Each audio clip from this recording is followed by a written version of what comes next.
Bonjour à chacun, à chacune. J'espère que vous passez une bonne fin d'été. Et ce matin, j'aurais une question. Est-ce qu'il vous arrive d'être inquiet? Jamais. Alors, je vais poser une autre question. Quelle est la chose qui vous inquiète le plus?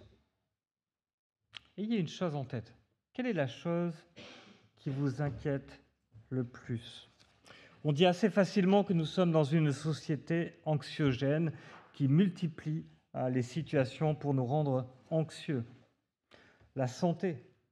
C'est difficile de passer une journée sans voir ou entendre ou lire quelque chose à propos de quelque chose qui est mauvais pour la santé. Le gras, le sucre, le tabac, l'alcool, les viandes rouges, mais aussi les viandes blanches, le manque de sport, le trop de sport, les voitures, tout. Des fois, on se dit, quand on regarde le journal, que le rédacteur, il a une checklist et il se dit, mais qu'est-ce qui est mauvais dont je vais pouvoir parler aujourd'hui? C'est le monde du travail, le monde économique, le monde politique, le monde social, la déchristianisation. La famille peut être source d'inquiétude, le couple, les enfants, l'avenir. Faites votre choix. Qu'est-ce qui vous rend inquiet ou anxieux aujourd'hui? Je suis de moins en moins souvent, mais ça m'arrive encore, assez sujet aux migraines. Et chez moi, en général, si j'agis très vite, ça passe. Et samedi soir passé, il y a une semaine, j'ai senti que c'était latent. Vous savez, je sens que ça va venir, mais c'était le soir, alors j'ai dit c'est OK. Et le lendemain, je me suis levé avec une migraine terrible, impossible de bouger. Est-ce que vous agissez de la même façon avec vos anxiétés? On dit que l'anxiété, c'est se faire mal aujourd'hui pour des choses qui pourraient ne jamais arriver, et c'est généralement vrai. Mais est-ce que ça veut dire qu'il ne faut plus y penser? Est-ce que vous avez déjà essayé de ne plus penser à quelque chose qui vous inquiète? On lit souvent le conseil qu'il faut essayer de visualiser un avenir qui nous satisfait, il faut nous concentrer dessus et faire en sorte que cet avenir s'accomplisse pour évacuer nos inquiétudes. Et voici ma deuxième question. Vis-à-vis de votre inquiétude, que faites-vous? Qu'est-ce que vous avez fait jusque-là? Pourquoi est-ce que cette chose-là vous inquiète encore aujourd'hui? Et je voudrais lire avec vous le psaume 27.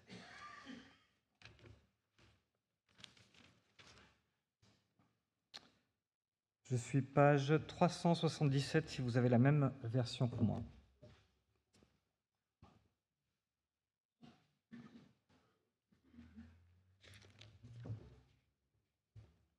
L'Éternel est ma lumière et mon salut. De qui aurais-je peur? L'Éternel est le soutien de ma vie. Qui devrais-je redouter? Quand des méchants s'avancent contre moi pour faire de moi leur proie, ce sont eux, mes persécuteurs et mes ennemis, qui trébuchent et tombent. Si une armée prend position contre moi, mon cœur n'éprouve aucune crainte. Si une guerre s'élève contre moi, je reste malgré cela plein de confiance. Je demande à l'Éternel une chose que je désire ardemment. Je voudrais habiter toute ma vie dans la maison de l'Éternel, pour contempler la beauté de l'Éternel et pour admirer son temple.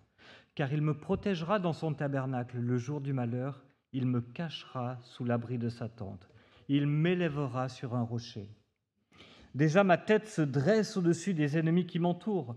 J'offrirai des sacrifices dans sa tente avec des cris de joie. Je chanterai, je célébrerai l'Éternel. Éternel, écoute ma voix, car je fais appel à toi.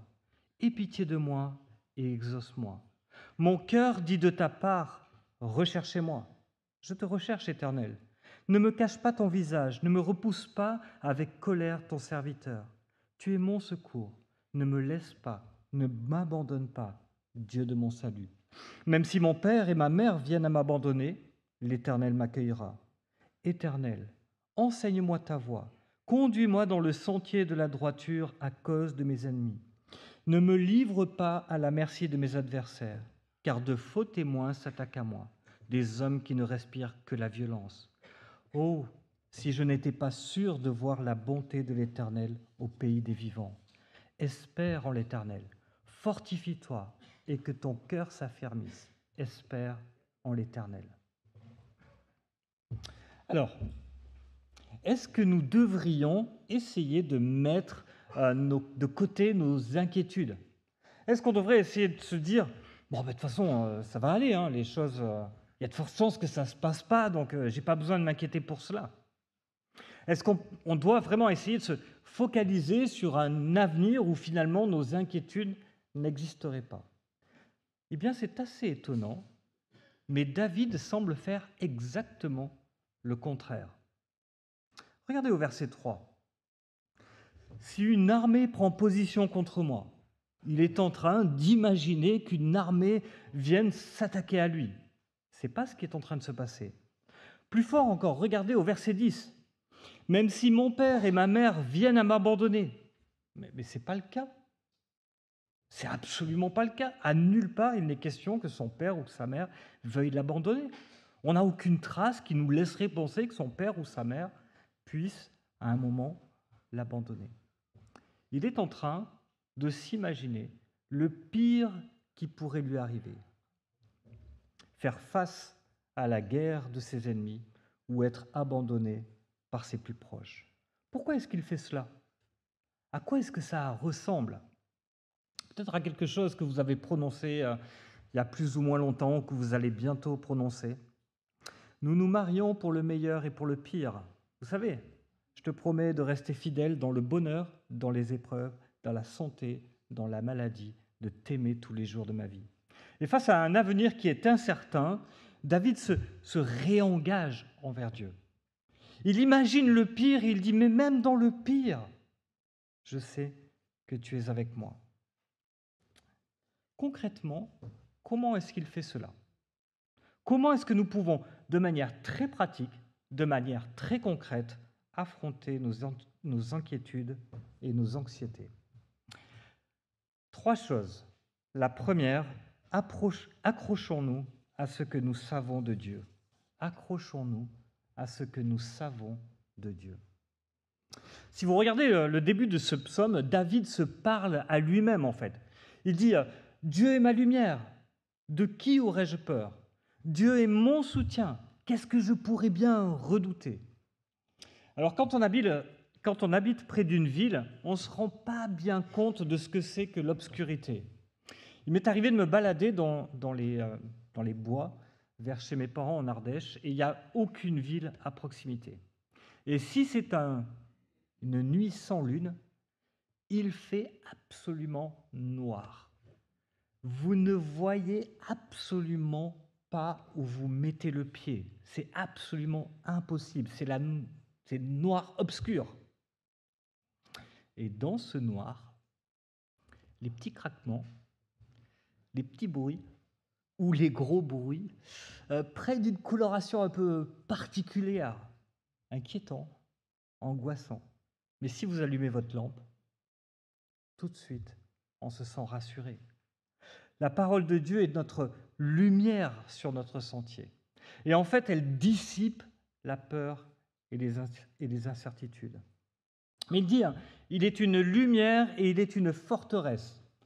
Alors si vous venez un jour à une de nos conférences Évangile 21 à Genève et que vous voulez économiser le prix de l'hôtel, on vous hébergera dans des abris anti-atomiques. Alors je ne sais pas si les ronflements des voisins vous gêneront pour dormir, ça c'est assez probable, mais les bombes peuvent tomber dehors. Les murs sont d'une telle épaisseur qu'il peut se passer n'importe quoi dehors. Vous ne risquez rien.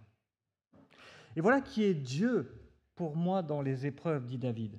Il est une lumière qui écarte les faux dangers, ceux qu'on s'imagine, ceux qui n'existent pas. Et vous allumez la lumière et les dangers ne sont plus là. Mais il est aussi un refuge qui est capable de me protéger des pires dangers. Le problème, c'est que ce n'est pas une forteresse partagée. Si vous voulez vous protéger des inquiétudes, il va vous falloir votre lumière et votre forteresse. Il va falloir la construire. Et c'est ce qu'on fait à chaque fois que l'on se plonge dans la parole pour mieux connaître et mieux comprendre Dieu. Que ce soit par votre lecture personnelle, les études bibliques, que ce soit le culte dans son ensemble, Tout ça sont des moyens par lesquels nous construisons la lumière et la forteresse dans nos vies. Quand mes parents ont construit leur maison, c'était dans les années 70, des bulldozers sont venus et ils ont commencé à creuser parce que le terrain était en pente. Et alors qu'un bulldozer était en train de creuser, tout d'un coup, il a commencé à s'enfoncer tout seul. Et ils ont découvert qu'en fait, ils étaient en train de construire une maison sur une ancienne coulée de lave. Et que cette lave était devenue un truc un peu... une espèce de boue noire. Et je me rappelle, plus tard, on a fait des fondations, et vous preniez un piquet, vous l'enfoncez, et ensuite, il descend tout seul. Et donc, ils ont dû construire des fondations spéciales pour cette maison-là, pour qu'elle puisse tenir sur un sol instable. Face aux inquiétudes, la Bible nous donne 3 piliers, 3 fondations spéciales.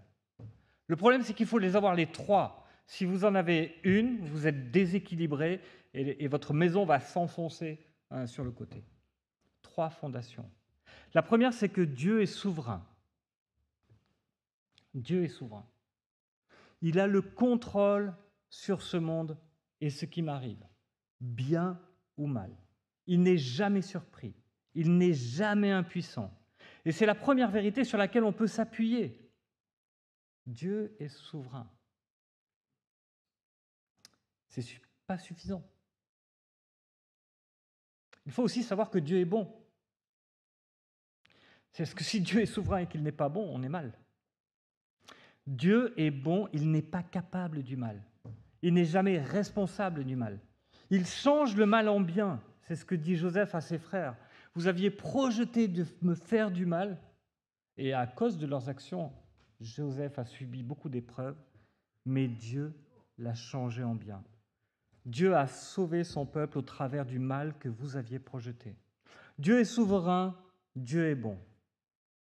Et ce n'est pas suffisant encore. Dieu a un plan parfait pour l'humanité. Il sait où il va. Et c'est là que ça devient difficile. Il est bon d'ajouter « Dieu est bon même dans ce cas ». Dieu a un plan parfait même dans ce cas. Lorsque l'épreuve touche David, il se rappelle à lui-même ce qu'il sait être vrai à propos de Dieu. Et cette vérité le délivre des faux dangers. Dieu ne m'aime pas et le protège des vrais. Deuxième chose, recherchons la présence de Dieu. Quelque chose d'assez étonnant, c'est que tout de suite après, David dit qu'il veut tous les jours habiter dans la maison de l'Éternel. Mais ce n'est pas possible. La maison de l'Éternel était réservée aux Lévites, et même eux ne pouvaient pas entrer dans le lieu très saint où se tenait la présence de Dieu. Quand Dieu dit qu'il veut habiter dans la maison de l'Éternel, il fait forcément référence à autre chose. Ce qu'il veut, c'est de bénéficier de la présence ininterrompue de Dieu. Comme Moïse, il veut voir sa face, il recherche la proximité de Dieu. C'est un peu, je ne sais pas si vous vous souvenez, les cultes pendant le Covid. Le premier, c'était sympa. En pyjama, devant la télé, à moitié réveillé. Le deuxième était déjà moins sympa. Et au bout de 10, ok, on sait que Dieu gère. On sait qu'il est bon. On sait qu'il a un plan parfait. Mais ce n'est pas suffisant. Ce ne sera jamais suffisant. Ce que l'on sait ne sera jamais suffisant. Imaginez-vous, vous êtes un soir dans un concert, il y a un pianiste exceptionnel et vous êtes bien dans cette salle. Vous vivez un moment parfait. Ça, c'est une petite pub discrète pour le concert de Ludovic le 14 septembre. Le 7 ? Non, le 14. Le 7, pardon. Non, le 14, c'est pour autre chose, c'est pour... Et vous êtes en train de passer un bon moment avec sa musique. Mais tant que vous n'avez pas rencontré le pianiste, vous n'avez pas noué de relation avec lui. Vous ne le connaissez pas. David, il ne veut pas juste savoir des relations sur Dieu, même des choses indispensables à connaître sur Dieu. Il veut le connaître personnellement, intimement. Savoir que Dieu aime les hommes, c'est bien, mais c'est facile. Savoir que Dieu m'aime, c'est mieux et c'est difficile. Très facile de dire que Dieu aime les hommes. C'est très compliqué de dire que Dieu m'aime.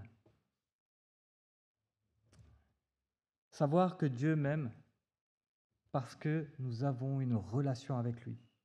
Savoir que Dieu m'aime parce qu'il nous connaît au plus profond de notre cœur, avec nos échecs, nos défauts.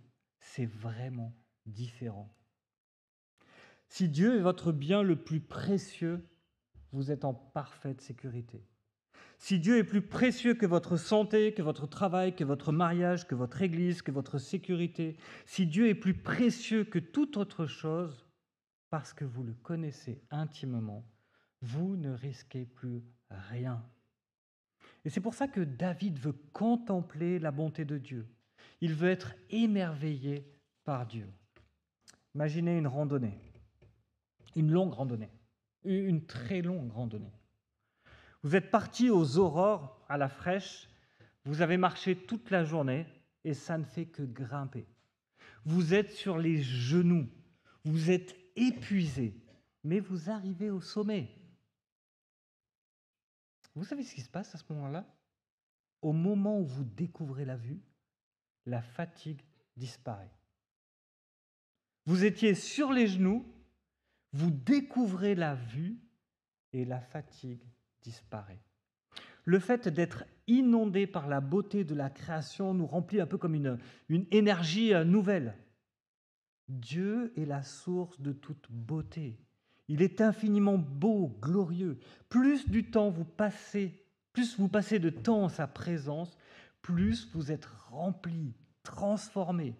Vous savez, c'est un peu comme Moïse quand il rentrait dans la tente de la rencontre et il en sortait avec le visage rayonnant de la gloire de Dieu. Passer du temps dans la présence de Dieu nous transforme radicalement. David se sait en sécurité dans la présence de Dieu. Et il va plus loin au verset 6 en affirmant que c'est là que Dieu va restaurer la joie. La joie fait la place, remplace l'inquiétude. Troisième chose, soyons honnêtes avec Dieu et avec nous-mêmes. Pour lutter contre l'anxiété, nous avons besoin de connaître Dieu, nous avons besoin de nous approcher de lui, mais soyons honnêtes, ce n'est pas facile. Et c'est encore plus difficile quand nous sommes inquiets. On essaye de se rassurer sur la souveraineté de Dieu, mais si Dieu ne m'aimait pas vraiment? Et si je méritais ce qui est en train de m'arriver? Et plutôt que de chercher sa présence, nous sommes en train de le fuir. Regardez ce que dit David. « Écoute ma voix, aie pitié de moi. Mon cœur me dit de ta part, recherchez-moi. Je te recherche, Éternel. » David sait ce qui est bon, il se débat avec ça. Et au verset 9, il dit encore, « Ne me cache pas ton visage, ne me repousse pas, tu m'as aidé. » Et à nouveau, il essaye de se convaincre lui-même. Il dit, « Même si mon père, même si ma mère m'a abandonné. » C'est sans doute la chose la plus impensable que l'on puisse penser. Je suis toujours étonné, regardez la réaction de mamans envers leurs fils qui ont des fois commis des actes horribles. Elles disent, je désapprouve, je ne sais pas comment il en est arrivé là, je ne peux même pas comprendre ça, je ne peux pas l'excuser, je ne peux pas l'envisager.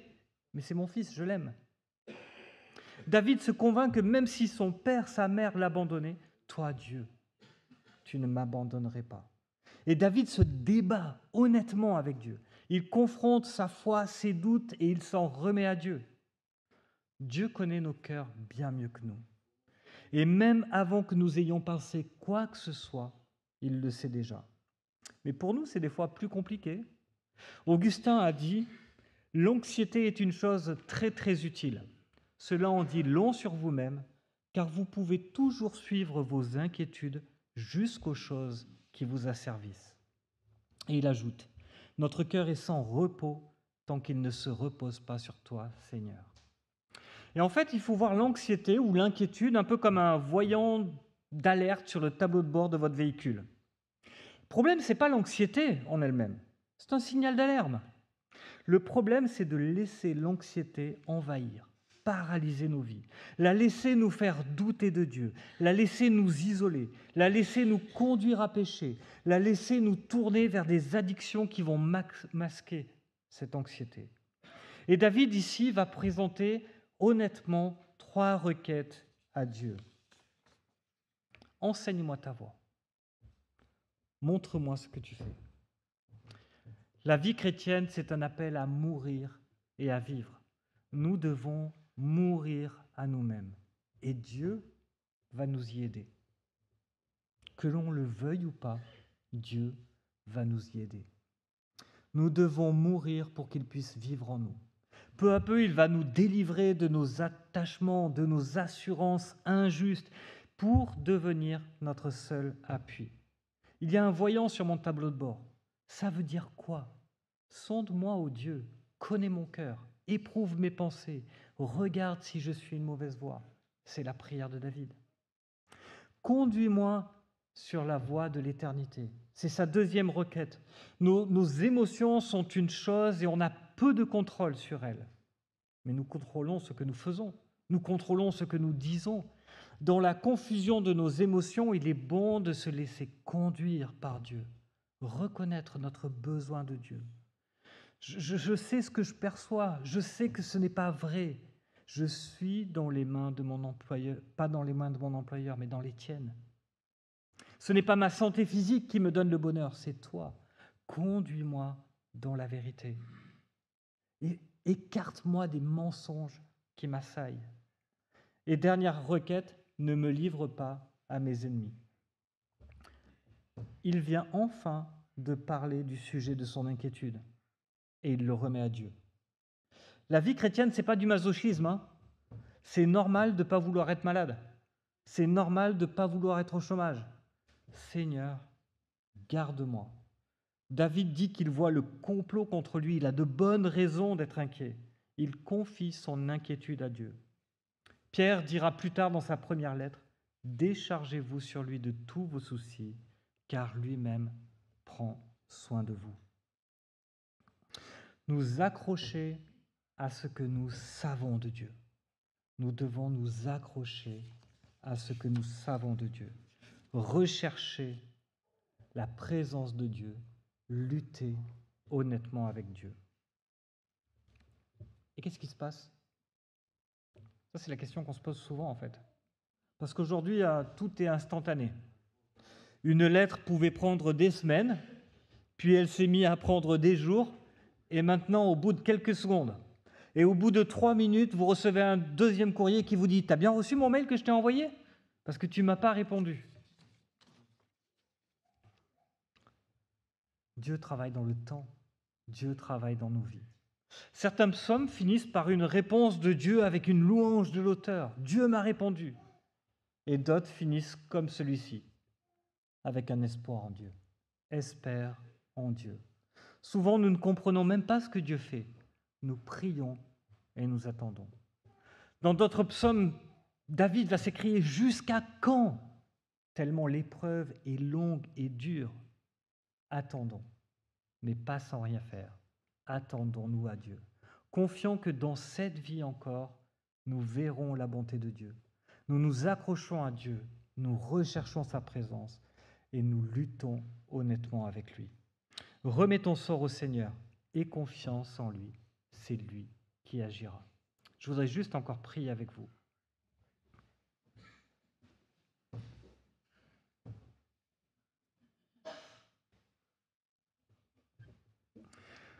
Seigneur, tu sais ce qui me rend inquiet dans la vie. Tu sais aussi les choses qui m'inquiétaient et qui ne m'inquiètent plus parce que avec toi, en luttant avec toi, en priant, en faisant mieux connaissance avec toi, en grandissant avec toi, tu m'as délivré de mes inquiétudes. Et je peux en témoigner. Il y a beaucoup de choses dont tu m'as délivré. Et je veux t'en remercier pour cela. Mais tu vois aussi que dans ma vie, de temps en temps, il y a des voyants qui s'allument sur le tableau de bord. Et que tu veux me pousser aussi à apprendre toujours à mieux te connaître, à mieux m'appuyer sur toi, à lutter avec honnêteté envers ce qui m'inquiète. Et je te prie que tous ensemble, tu nous aides à nous accrocher à ce que nous savons de toi, que tu es ce Dieu souverain. Pas un oiseau ne tombe sans que ce ne soit ta volonté. Que tu es un Dieu bon, infiniment bon envers nous, incapable de mal, et que ton plan est parfait, pas pour les hommes, mais pour moi, pour chacun de nous. Chacun de nous peut ici dire ce matin, je sais que tu es souverain sur ma vie, je sais que tu es bon, je sais que ton plan est parfait pour moi. Je n'ai aucune inquiétude à avoir. Apprends-nous à mieux te connaître, à pas savoir des choses sur toi, mais à te connaître toi.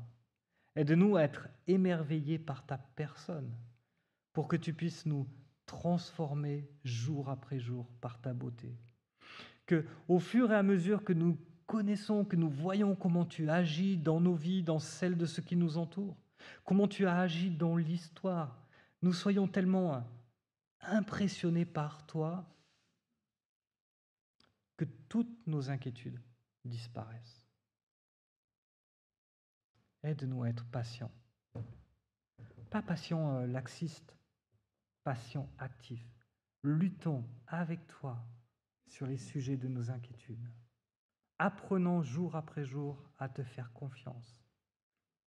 Transforme-nous pour nous rendre comme ton Fils qui avait une parfaite confiance en toi, même dans les heures les plus terribles. Au nom de Jésus-Christ. Amen.